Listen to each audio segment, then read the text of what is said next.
Bismillahirrahmanirrahim. Alhamdulillahi rabbil alamin. Wa bihi nasta'in ala umurid dunya waddin. Wassalatu wassalamu ala asyrafil anbiya wal mursalin Sayyidina Muhammadin wa ala alihi wa sahbihi ajma'in. Dan berkata Imam Makhul, seorang tabi'in yang masyhur rahimahullah, tidak ikhlas seseorang hamba selama 40 hari kecuali pasti tampak pancaran hikmah daripada hatinya dan lidahnya.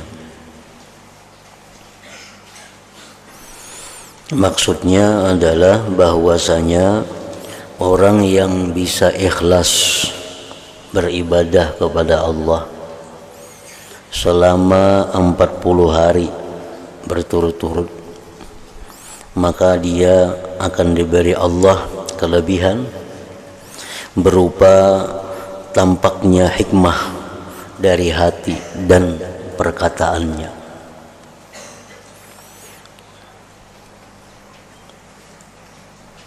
Orang yang mampu ikhlas beribadah kepada Allah selama 40 hari, maka dia akan diberi Allah kelebihan, diberi Allah keutamaan berupa dipenuhi hatinya dengan hikmah, dan lidahnya pun akan mengeluarkan kata-kata hikmah.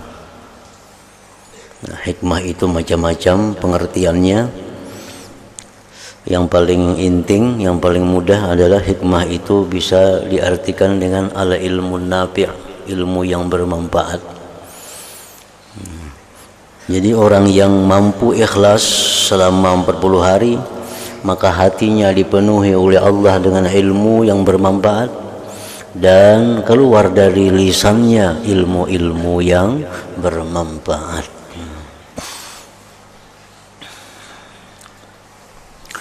Dan berkata Sahal At-Tustari rahimahullahu ta'ala pula, siapa yang zuhud hatinya selama 40 hari, mesti tampak baginya karamah. Barang siapa yang zuhud hatinya selama 40 hari, jadi artinya orang ini selama 40 hari hatinya itu tidak ada memikirkan dunia. Orang ini selama 40 hari hatinya kada ada memikirkan dunia. Arti dunia itu adalah sesuatu yang tidak bermanfaat sesudah dia mati. Itu artinya dunia.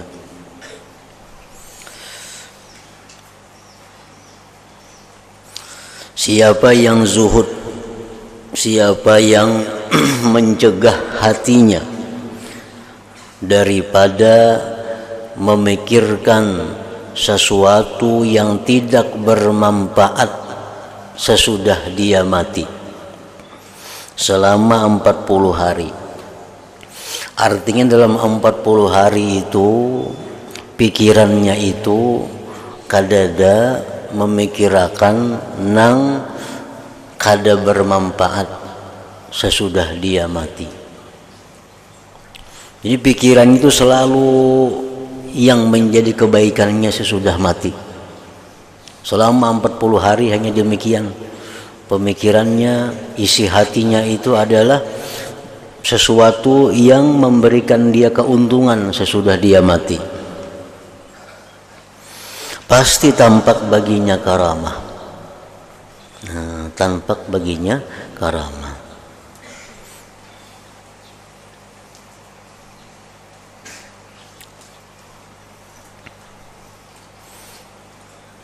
Dan siapa yang tidak tampak baginya karamah, maka sesungguhnya itu berpuncak dari pada ketiadaan benar zuhudnya.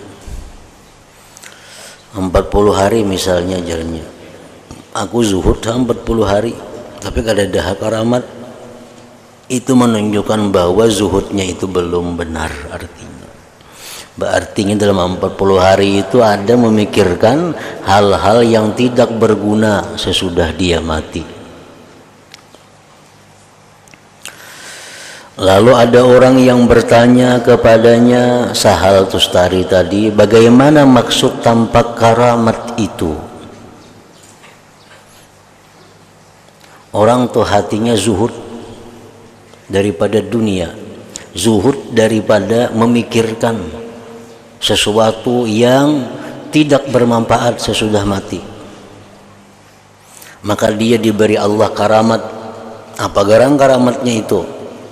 Maka beliau menjawab, ia mengambil sesuatu yang dikehendakinya, seperti apa yang dikehendakinya dan sekira-kira dikehendakinya.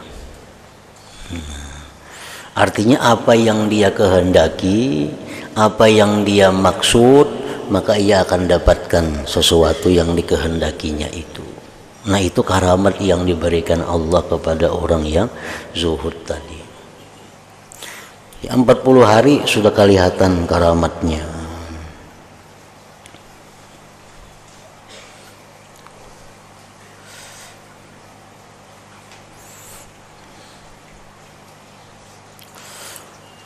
Apa yang dikatakan oleh para ulama, innallaha yu'tir ragiba duna ma yurid wa yu'tiz zahida fawqa ma yurid wa yu'til 'arifa muwafaqata ma yurid. Sesungguhnya Allah memberikan dunia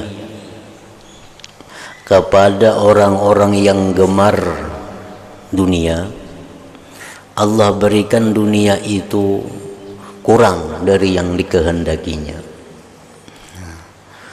Orang itu cinta kepada dunia, maka Allah memberikan dunia kepadanya itu kurang dari apa yang dia kehendaki. Misalnya orang yang cinta dunia ini, ia menargetkan dalam tahun ini harus dapat keuntungan sekian, 10 juta umpamanya. Allah beri kada sampai seitu. Allah beri kada sampai seitu. Nah, kemudian lagi Allah memberikan dunia itu kepada orang yang zuhud melebihi dari apa yang dikehendakinya. Nah, kalau orang zuhud yang berkehendak, aku dalam tahun ini dapat keuntungan 10 juta. Allah beri lebih daripada 10 juta itu.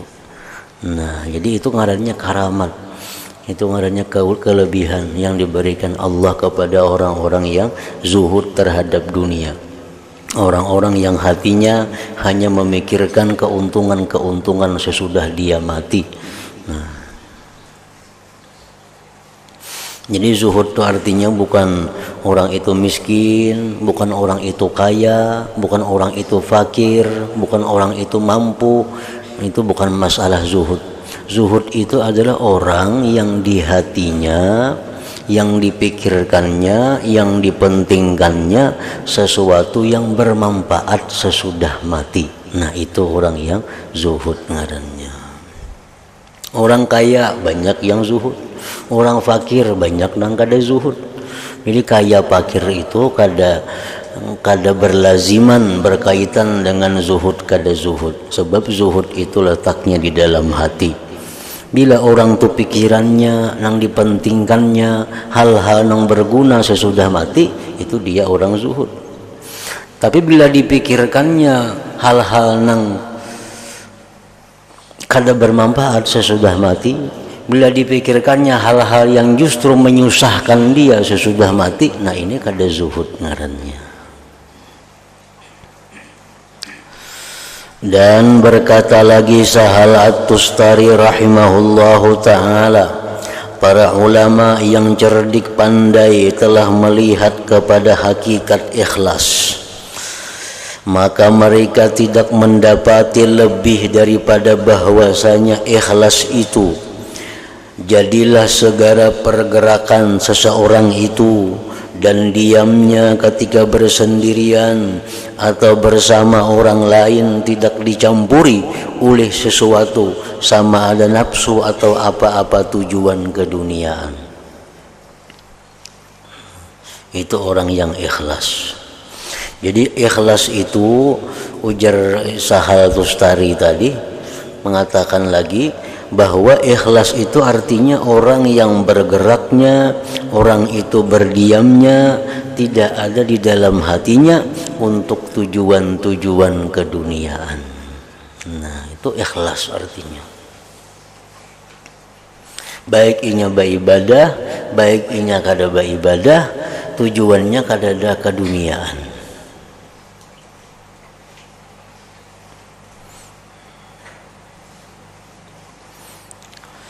Jadi pengertian dunia itu banyak maksudnya. Nangaran dunia itu, duit bisa dikatakan dunia. Pokoknya sesuatu nang sebelum mati itu disebut dunia. Napa nang sebelum mati nih, itu disebut dunia. Sembahyang dunia, menuntut ilmu dunia, puasa dunia, naik haji dunia, mencari duit dunia, mencari pangkat dunia. Pokoknya yang sebelum mati itu disebut dunia. Nah, lalu kemudian si dunia ini ada yang dicela, ada yang tidak dicela. Dunia yang kada dicela itu, dunia yang terpuji itu, dunia yang membawa keuntungan kita, dunia yang membawa keselamatan kita di negeri akhirat. Nah, ini dunia yang terpuji.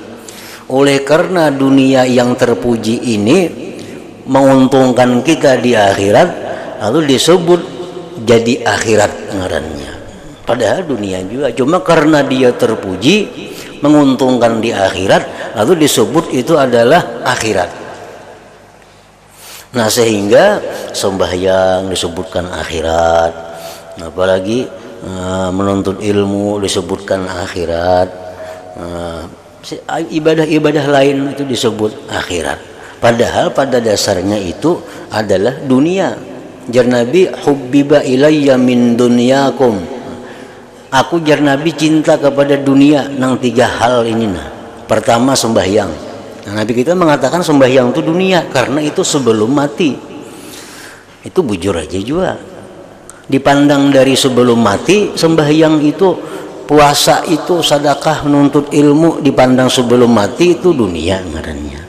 Tapi bila dipandang bahwa itu berguna sesudah kita mati, maka itu disebut dunia yang terpuji. Oleh karena dunia yang terpuji, maka seringkali disebut orang dengan sebutan akhirat jadinya. Orang nuntut ilmu padahal orang nang cinta akhirat. Orang suka sembahyang disebut orang yang suka akhirat. Orang suka bersedekah disebut suka akhirat. Padahal itu dunia karena belum mati. Nah, tapi karena tadi alasannya. Nah, ada dunia yang sebelum mati ini yang tercela. Yang tercela itu apa? Dunia yang tercela itu adalah sesuatu yang sebelum mati ini yang akan menyusahkan kita sesudah mati. Nah, ini dunia yang tercela. Nah, ini biasa dipakai kalimat dunia tercela ya, iya ini dunianya. Walaupun ibadah yang kadang menguntungkan sesudah mati itu disebut dunia yang tercela. Ibadah yang dilakukan dengan kada ikhlas itu dunia tercela, kada bisa disebut sebagai akhirat karena kada termasuk dalam golongan dunia terpuji. Nah, jadi bila ada hadis Nabi yang mengatakan misalnya hubbud dunya ra'su kulli khati'ah, cinta dunia itu pokok segala dosa. Dunia yang mana? Dunia yang tercela ini. Nah, dunia yang tercela ini artinya apa? Sesuatu yang sebelum kita mati, yang akan menyusahkan kita sesudah mati. Nah, yang menyusahkan kita sesudah mati itu apa? Satu, amal-amal maksiat. Nah, perbuatan-perbuatan yang belum kita matinya kita lakukan maksiat. Nah, ini bakal menyusahkan kita di akhirat, menyengsarakan di akhirat. Apalagi kesukaan, kegemaran mencari yang halal untuk bersenang-senang di dalam dunia. Nah, ini termasuk dunia yang tercela, karena ini akan memanjangkan hisabnya, karena di akhirat membuat dia susah juga di akhirat. Nah, jadi ujar Imam Sahal tadi, ikhlas itu menurut para ulama cerdik pandai, ikhlas itu adalah orang yang bergerak, orang yang atau berdiam, baik beribadah atau apapun aktivitasnya, orang itu tujuannya adalah tidak ada tujuan keduniaan. Tidak ada tujuan keduniaan artinya apa? Kada ada tujuan yang bakal menyusahkan inya di akhirat kaina. Dan berkata As-Sari As-Sakati rahimahullahu ta'ala, jangan engkau beramal karena manusia. Jangan engkau beramal karena manusia. Artinya, maksudnya jangan engkau beramal karena manusia, jangan engkau beramal hendak mencari pujian manusia. Jangan hendak beramal karena menghindari cacian manusia. Jangan hendak beramal mencari pujian manusia. Jangan hendak beramal mencari kehormatan yang diberikan manusia. Jangan hendak beramal mencari upah yang diberikan manusia. Nah, itu artinya jangan engkau beramal karena manusia. Dan jangan engkau meninggalkan sesuatu karena manusia. Jangan meninggalkan sesuatu perbuatan karena mengharapkan pujian manusia, karena mengharapkan upah dari manusia. Nah, jangan. Dan jangan engkau memberi sesuatu karena manusia. Dan jangan engkau membuka sesuatu amalan karena manusia.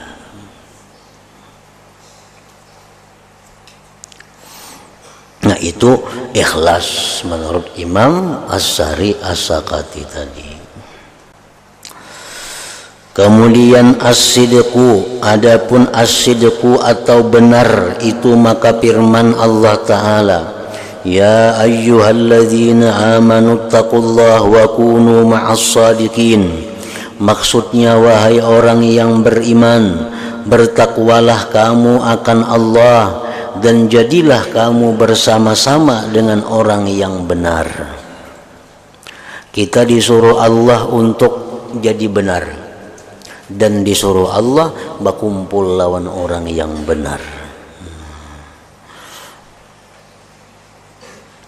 Berkata Imam Al-Qusairi rahimahullahu ta'ala, benar itu ialah puncak segala urusan, dan dengannya benar pula ia menjadi sempurna, dan padanya benar pula akan tersusun segala urusan itu.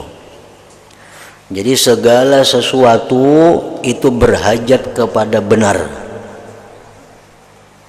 Tobat mesti benar, ikhlas mesti benar, zuhud mesti benar, wara mesti benar.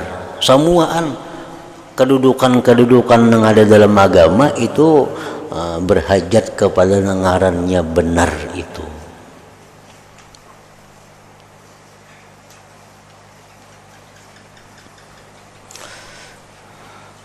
Dan beliau berkata lagi, sekurang-kurang benar itu ialah sama hal yang rahasia dan yang tampak.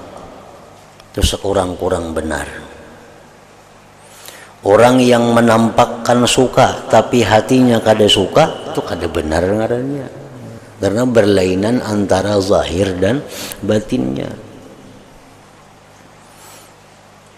Orang yang menampakkan khusyuk tapi kada khusyuk, tuh kada benar ngarannya, dusta ngarannya. Orang yang menampakkan, jadi benar itu baik perkataan, perbuatan, niat, keadaan, dan lain-lainnya. Namun pada pokoknya semula benar itu berada pada perkataan. Perkataan itu ada benar, ada dusta, itu berlawanan. Dusta lawan benar kada mau berhimpun. Benar itu apa? Benar itu sidik itu artinya, arti harfiahnya, arti kalimatnya. Benar itu menyampaikan sesuatu yang terjadi. Menyampaikan sesuatu yang terjadi. Nah, sedangkan dusta menyampaikan sesuatu yang tidak terjadi. Itu dusta. Nah, kemudian benar itu kepada Allah yang pertama kita dituntut. Jangan mendustai Allah. Itu yang pertama. Yang kedua, hanya kita benar kepada manusia. Nah, manusia itu macam-macam pulang tingkatannya. Pertama, kita mesti benar kepada Rasulullah. Yang kedua, kita mesti benar kepada guru kita. Yang ketiga, kita mesti benar kepada kedua orang tua kita. Yang keempat, kita mesti benar kepada kawan-kawan saudara-saudara kita, dan seterusnya. Nah, bila orang itu berani berdusta kepada Allah, apalagi kepada manusia. Orang tua ini mendustai Allah, apalagi manusia.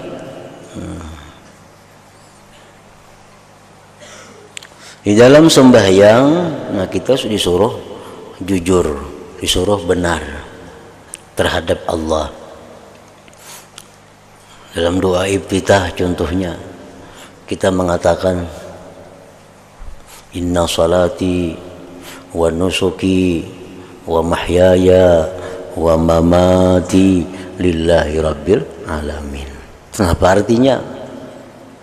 Ini di hadapan Tuhan kita bersuara inna salati, bahwa sembahyangku, wa nusuki, ibadah-ibadahku, wa mahyaya, hidupku, wa mamati, dan matiku, lillah, bagi Allah Tuhan semesta alam. Nah, itu pernyataan kita di hadapan Allah. Amun ternyata kita sembahyang kita kada karena Allah, ibadah kita kada karena Allah, hidup kita kada di jalan Allah, mati kita dalam keadaan yang tidak diridai Allah, berarti kita mendustai Allah ngarannya. Bila orang mendustai Allah, mendustai yang lain apalagi? Apalagi nyembani Allah hanya didustainya. Allah hanya didustainya.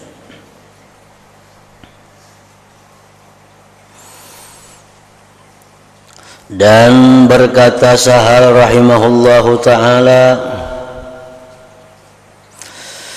tidak akan mencium bau kebenaran seseorang yang menipu diri sendiri atau menipu orang lain.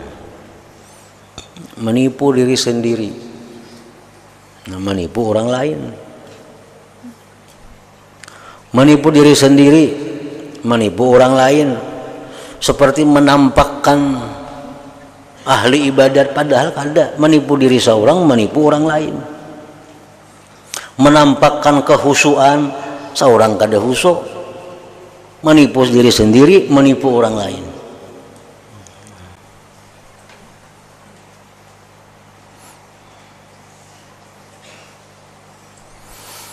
Dan berkata Zunnun rahimahullahu ta'ala, kebenaran itu pedang Allah, ia tidak diletakkan ke atas suatu kecuali dapat dipotongnya. Artinya orang yang benar itu orang yang pasti mengalahkan siapapun. Walaupun pada awal pertamanya mungkin dia berada dalam keadaan susah, tapi akhirnya orang yang benar itu pasti menang. Orang yang benar itu pasti berada di atas. Dan berkata Imam Al-Harith Al-Muhasibi rahimahullahu ta'ala, orang yang benar ialah orang yang tidak peduli dengan runtuhan harga dirinya pada pandangan makhluk asal ia dapat membaikkan hatinya. Itu pendapat Imam Harith Al-Muhasibi. Orang yang benar itu, yang bersifat sidik itu, orang yang kada peduli harga dirinya hancur asalkan dia benar. Nah, ini nang kada bujur, kadang-kadang seorangnya sudah nyata kada bujur atau dihina orang sarik, nah tuh itu nang jauh daripada sifat jujur. Seorangnya sudah kada jujur, dihina orang sarik, dua kali luputnya. Satu, seorang itu sudah kada jujur, dihina orang, dianggap orang merusak harga diri, nah itu dua kali luput ngarannya. Kalau orang nang sifat jujur benar itu, dia kada jadi masalah harga dirinya runtuh, dia kada masalah citranya buruk di hadapan umat masyarakat, asal hatinya bagus, asal hatinya bagus. Nah, itu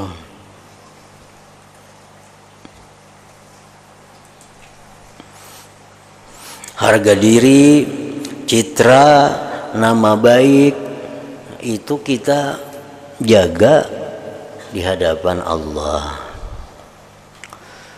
Kalau kita ikhlas, kita Allah aja yang kita jaga, harga diri kita jangan runtuh di sisi Allah. Nah, di sisi manusia biar runtuh.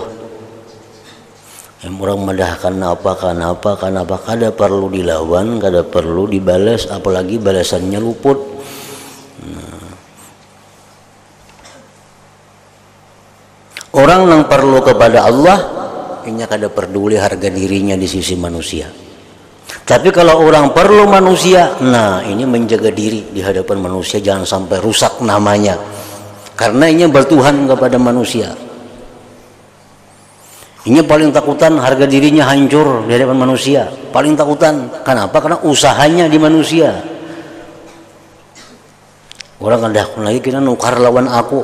Karena aku ini dianggap orang kada bujur jualanku nih. Nah, takutan benarnya itu. Karena bergantung kepada manusia. Itu orang kada jujur sudah kada benar. Orang yang benar ialah orang yang tidak peduli dengan runtuhnya harga dirinya pada pandangan makhluk asal ia dapat membaikkan hatinya. Dan ia tidak suka terhadap penglihatan manusia kepada amalan-amalannya yang baik. Nah, ini kada ketujuh, artinya kada senang kalau orang-orang itu mengetahui kehebatan amalannya. Dan ia tidak benci bahwa manusia mengetahui apa jua yang jahat daripada perbuatannya. Inya kada marah lawan orang nang tahu keaiban dirinya. Karena kebencian terhadap perkara tersebut adalah sebagai bukti bahwa ia menghendaki sesuatu yang lebih daripada harga dirinya yang sebenarnya. Maka hal yang seperti ini bukan termasuk di dalam akhlaknya para siddiqin. Jadi ikhlas itu berkaitan sekali dengan sidik ini. Ikhlas berkaitan dengan sidik, bahkan ada yang mengatakan bahwa sidik itu lebih daripada ikhlas. Setiap ikhlas itu belum tentu sidik. Setiap sidik itu pasti ikhlas. Ada yang mengatakan para ulama dengan demikian.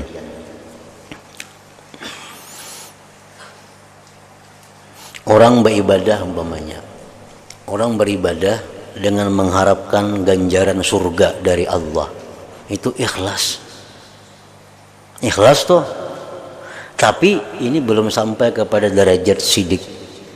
Nah, belum sampai kepada derajat sidik. Kalau orang sidik macam apa? Inya beribadah itu adalah semata-mata menunaikan hak kehambaannya kepada Allah Subhanahu wa taala. Perkara dibalas Allah lawan surga, dibalas Tuhan lawan apa, itu kada ada urusannya. Inya sembahyang karena ini jadinya adalah tugasku sebagai hamba mengabdi kepada yang menciptakan aku. Kada mengharapkan balasan apa-apa dari Allah. Nah, itu sudah sidik ngarannya. Jadi lebih tinggi daripada ikhlas di sisi seperti itu. Kita beribadah supaya masuk surga, supaya jangan ke neraka, itu sudah ikhlas ngarannya. Sudah ikhlas. Tapi belum sidik lagi. Nah, sidik itu orang yang benar-benar menjadi hamba. Benar-benar menjadi hamba apa? Setiap dia berbuat, dia melakukan kewajibannya kepada yang menciptakannya. Dan dikatakan apabila engkau meminta daripada Allah akan sidik, maka Allah akan memberi akan dikau akan cermin yang dapat engkau melihat dengan segala sesuatu daripada keajaiban dunia dan akhirat. Bila kita minta kepada Allah supaya diberi sidik,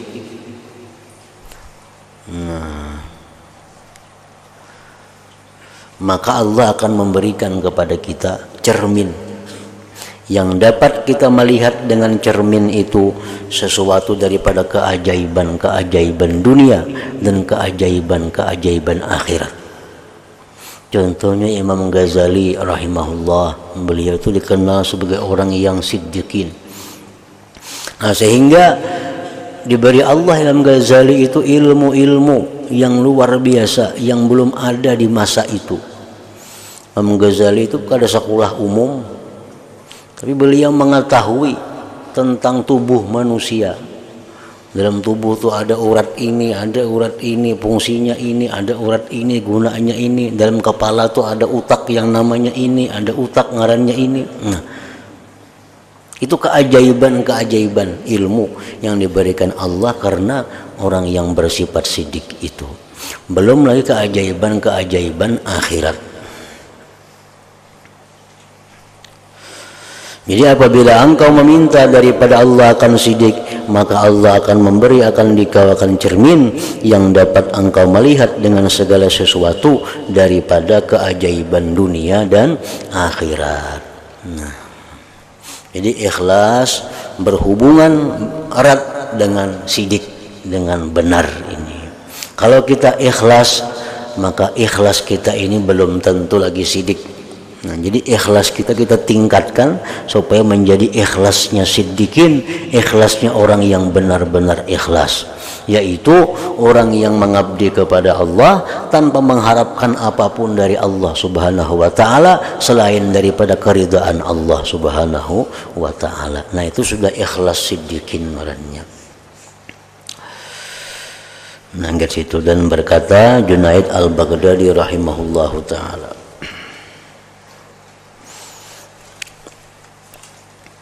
ila hadratin Nabi sallallahu alaihi wasallam al-Fatihah. Iyyaka na'budu wa iyyaka nasta'in. Ihdinas siratal mustaqim. Shiratal ladzina Bismillahirrahmanirrahim. Alhamdulillah rabbil alamin. Wa sallallahu wa sallam ala sayyidina Muhammad wa alihi wa sahbihi ajma'in. Allahumma ighfir lana ma akhta'na wa ma tahammadna wa ma asrarna wa ma a'lanna wa ma asrafna wa ma anta a'lam bihi minna, antal muqaddim wa antal muakhir. La ilaha illa anta. Allahumma anfa'na bima 'allamtana wa 'allimna ma yanfa'una wa zidna fahman wa ilman wa 'amalan wa hudan wa tawfiqan bi rahmatika ya arhamar rahimin. Sallallahu alaihi wasallam Muhammad wa alihi wa sallam. Alhamdulillah rabbil alamin.